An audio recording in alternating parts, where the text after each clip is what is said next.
Star Wars Diorama Challenge. You roll 2 6-sided dice to decide a color and an environment you need to incorporate into your diorama. Simple as that. I rolled a 2 for color, which is green, and a 3 for environment, which is wet. Let's get into it. I'm going to make an AT-AT stuck in a forest swamp using this kit from Revel. First impression is that the kit is quite big and the prep work alone took a few hours.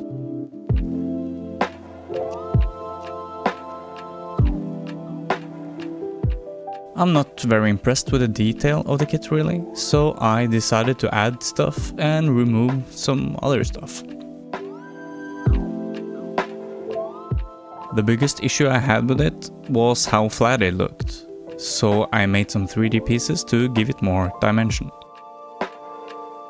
The miniatures used in the movies had quite a bit of surface textures, so I'm recreating that with tamiapare, thinned with nail polish remover.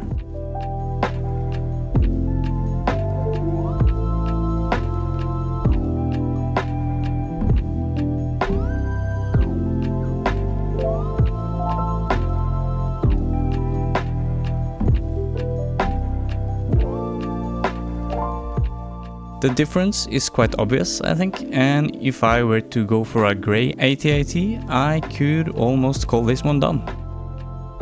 I want the AT-AT to look like it was fallen over, so I need to dent the neck to make it look like it was affected by the weight of the AT-AT falling over. The heat gun did what I wanted, but it also warped the seams a bit, but that's okay. The heavy feet are such iconic parts of the AT-AT, so I want to include one sticking up from the swamp. But the feet in the kit are hollow and don't look great, so I'm making some add-ons and alterations. First by removing the toes entirely and opening up for new ones. I found some great references online to make 3D models to match the original miniatures.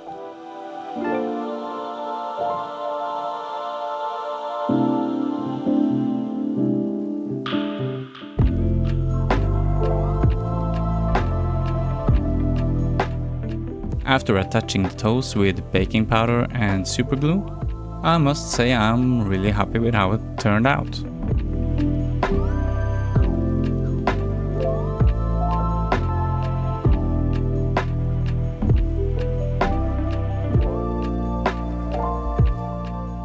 The kit is meant to be posed, but that also makes it look like a toy, especially the leg joints. So I replaced some of those with custom 3D printed parts as well.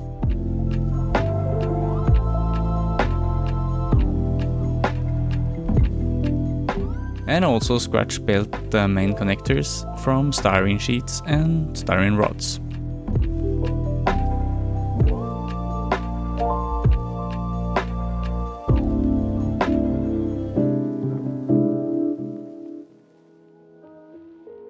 Now that the model is done, I can start planning the base for it to sit on. I use XPS foam from the hardware store and sketch around the model to figure out the size and shape of the base.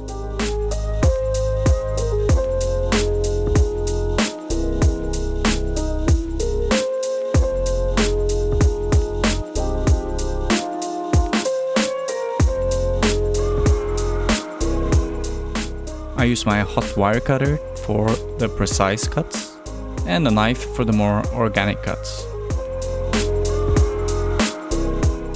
The base is all planned out, so I can start painting the model. First, a black primer with my airbrush on everything.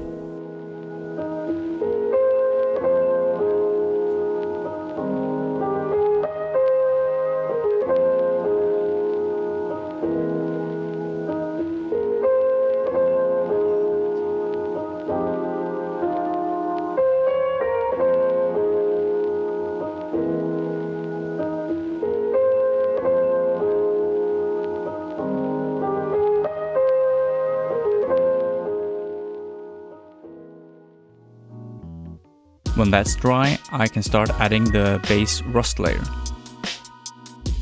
first with a dark brownish red.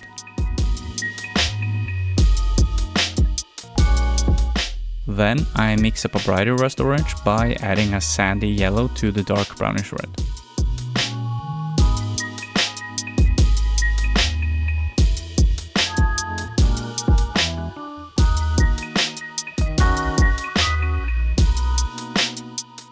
Not all parts of the 8080 would be the same material or even the same metal, I think. So I'm painting with a few different grays here and there to make it more interesting. Alright, now I'm adding chipping fluid to everything, because now I'm going to add the paint layer.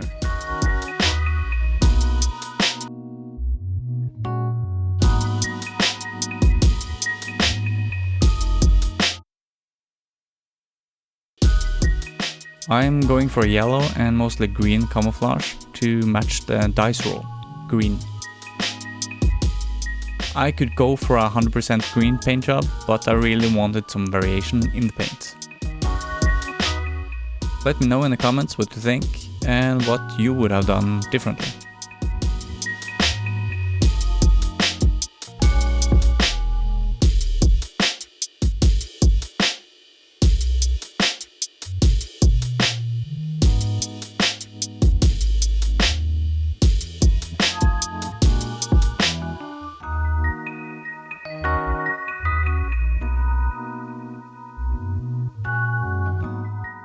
As you can see, I mix the paints until I'm happy with the color. And I don't really use anything straight from the bottle. Which is a nice way to get what you want. Just make sure to have the recipe or make enough so you don't run out.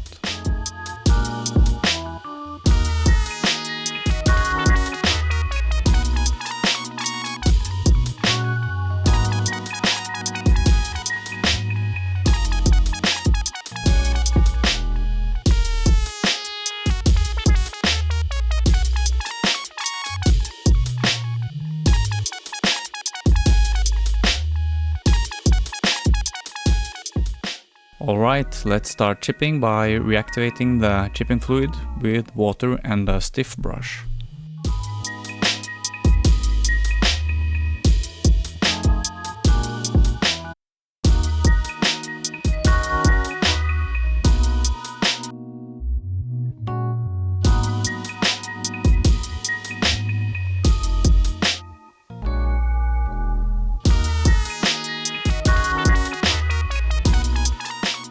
For some reason, the chipping on the main side of the 8080 didn't really work as intended, and I really struggled to remove the paint.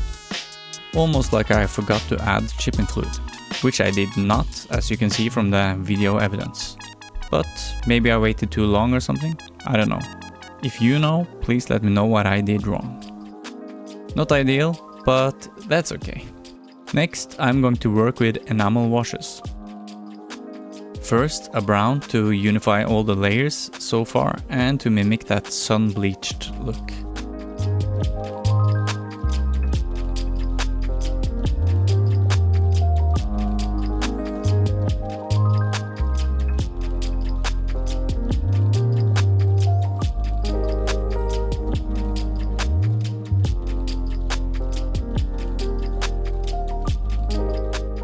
It did the trick, but also made the model look extremely flat.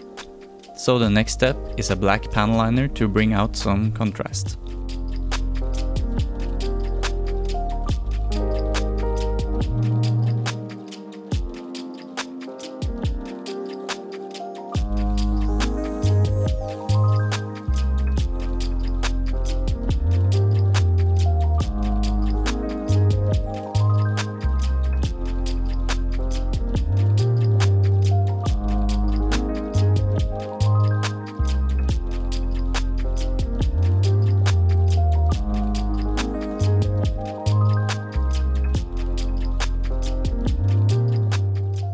Next is a dry brush layer to make the edges and details pop.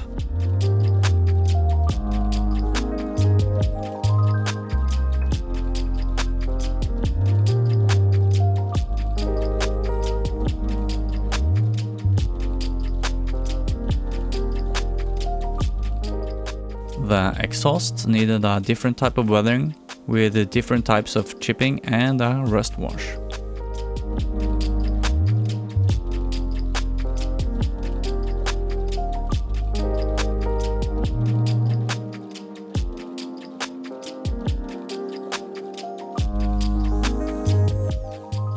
Once all the different parts are painted, I can glue them together and place them on the base. With a laser level, I can see where I want the waterline to be and paint a dirty enamel wash along it.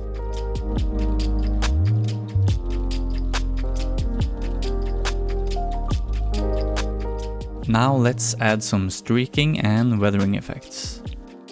The enamel washes flow easily and follow gravity, so the streaking becomes quite realistic. I just add more and more until I'm happy. Going for that laying outside in the rain for years kind of look. The AT-80 is around 24 meters tall, which makes this model closer to 1:100 scale, not 1:53 scale like it says on the box. So I'm adding smaller chips with a sponge to make the scale look more believable. Now I want to take a moment to thank my newest Patreon supporters, Illustrated Lefty, the Hicks Lads, and Justin Odom for the support. Thank you guys, I really appreciate it.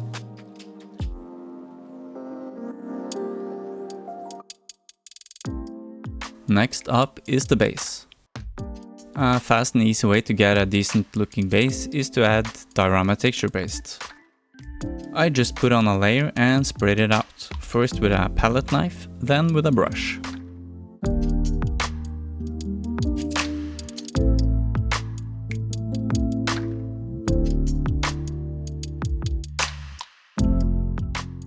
After that, I add some rocks and sand from big to small.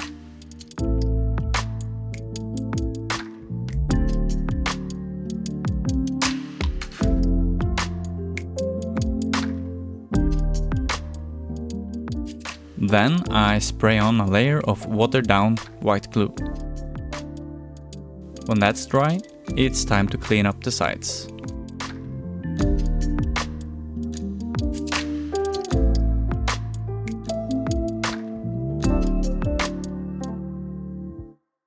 This is the first time I'm using balsa wood veneer, but it won't be my last. The balsa wood is easy to cut and follow the curves of the base with a sharp blade.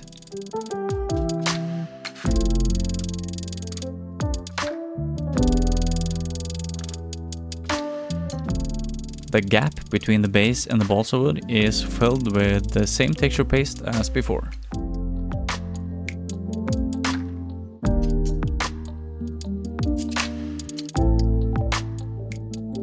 Next is static grass along the edge of where the water will be.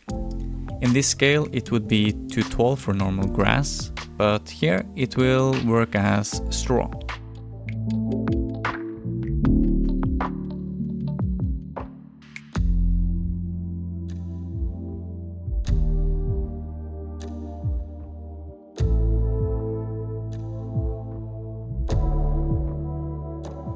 I use wood filler to fix any cracks or gaps, and after a bit of sanding, it looks pretty good. Different types of flocking are used to represent bushes and other plants, and they are always fun to add. I especially like these sea foam trees.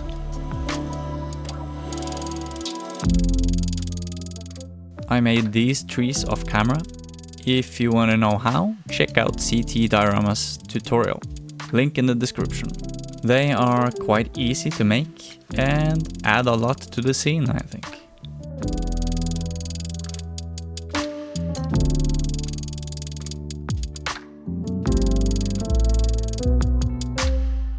I glue everything in place one more time, and once that's dry, I can prime the base. I use rattle can primer this time, first black and then a top-down white highlight. The white makes it easier to build up color with the airbrush in the next step.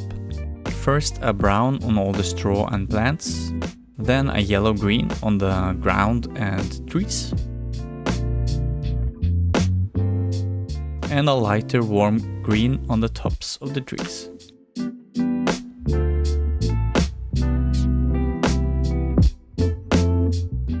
I used the same enamel wash as on the 8080 on the ground to tie everything together.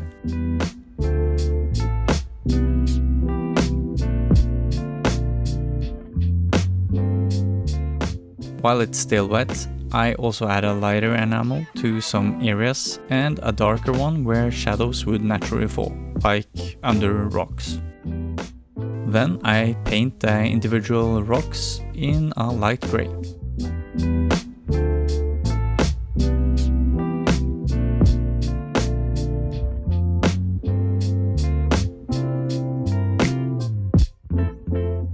I also paint the flocking with a brighter green for bushes and straw color for, well, the straw.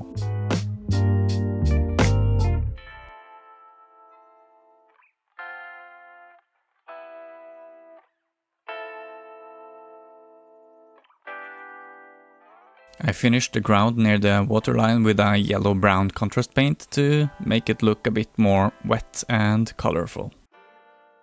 Now I can start preparing for the resin pour by adding a protective layer of glass Mod Podge to the bottom of the base.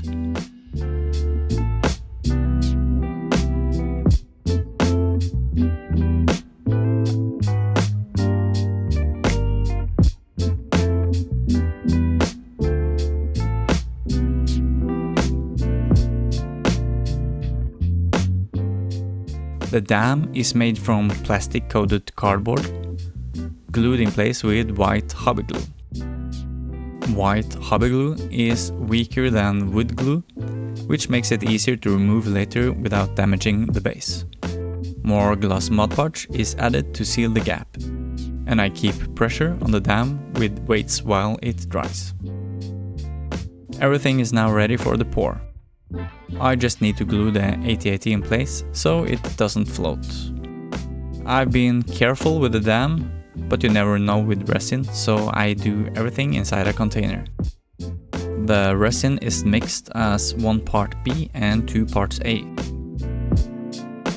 I first add part B and mix in black, brown and green inks.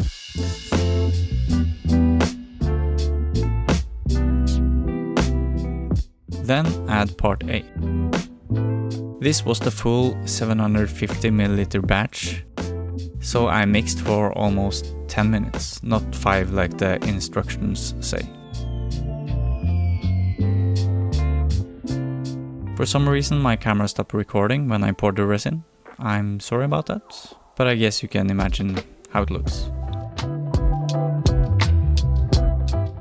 I popped the first bubbles with isopropyl alcohol, and then disaster struck. It started to overheat and created a lot of bubbles. Lucky for me, I'm adding another layer and some swamp debris, so I think I can save it.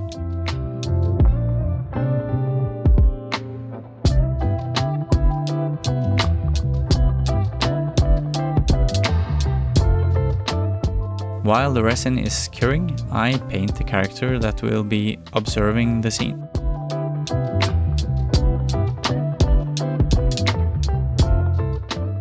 This model is a combination of models found on Sketchfab. I used the head from a Celestin model and the body from a model of Rose Tycho. I'll leave links to the pages of the artists in the description. You should really check their work out. Both have some really fantastic Star Wars 3D models.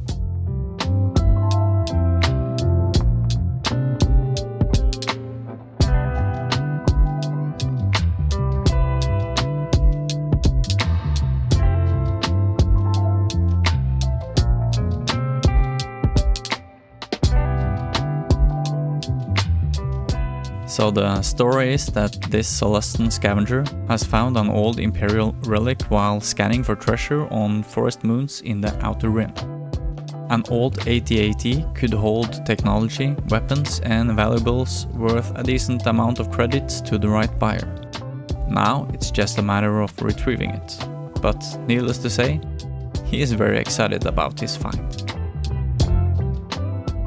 Before I show the finished diorama and the final shots, I want to give a huge shout out to Chris over at Dioramas for taking on this challenge.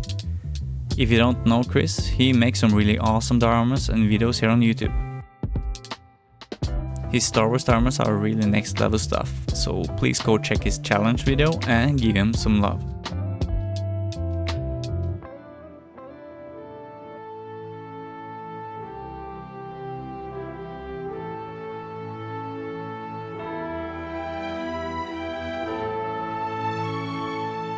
And here is my entry for the Star Wars Diorama Challenge.